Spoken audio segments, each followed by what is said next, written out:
Se os teus olhos faltarem no instante da vida, se o coração vacilar, retardando a batida, se o teu corpo cansado curvar-se vencido na estrada comprida, na batalha perdida, tuas mãos, só tuas mãos, gêmeas no riso e na dor, manterão sempre acesa a luz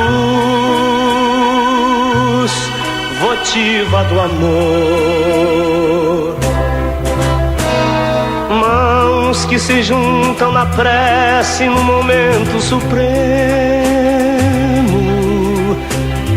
quando no altar duas vidas se juntam também. Mãos que abençoam o filho que parte talvez para sempre, e depois vão tecer um casaco de lã para o neto que vem.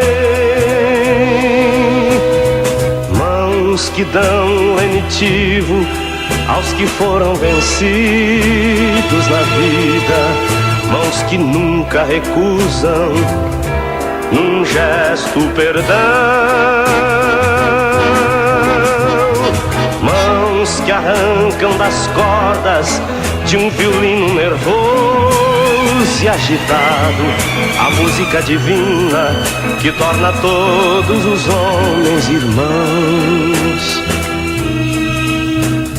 Mãos que após o silêncio que cai sobre a vida que cai, juntam em silêncio aquelas que um dia também foram mãos, também foram mãos, também